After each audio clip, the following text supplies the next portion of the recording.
next person we have speaking with us represents that restored energy, the young people.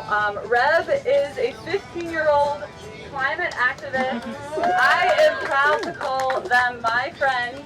We were up on the front lines together at Line 3 fighting the pipeline, the over-militarized state of the indigenous people in northern Minnesota, or so-called Minnesota.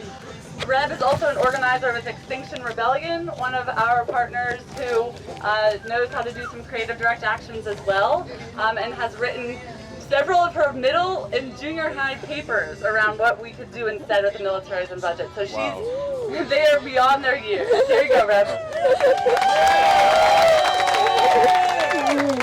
Thank you, everyone.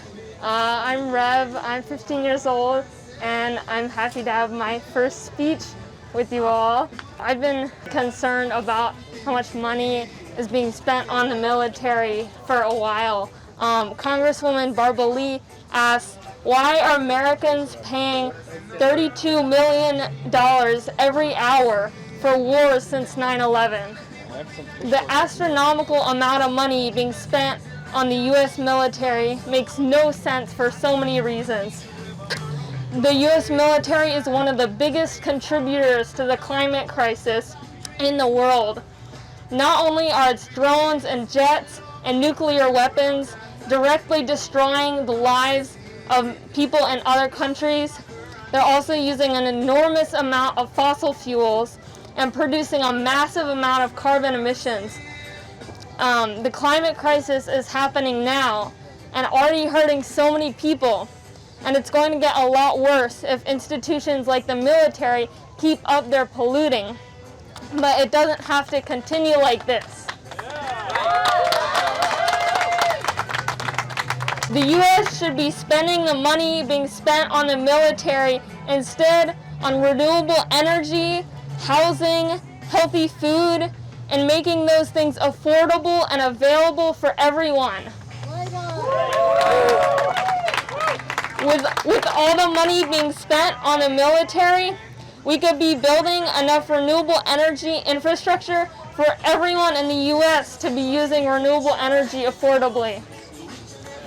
Some people say that the military provides a lot of jobs and boosts the economy, but instead, by putting the money for the military in the Green New Deal, we could provide more jobs that are healthier and better paying.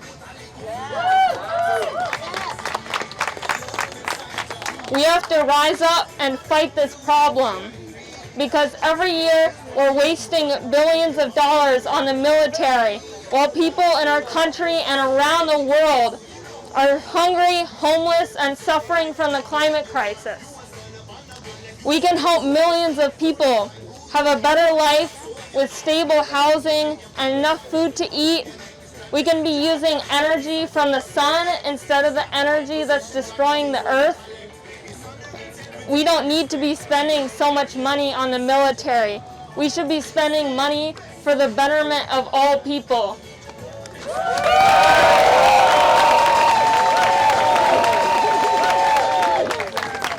94 jobs in education, not for war and occupation.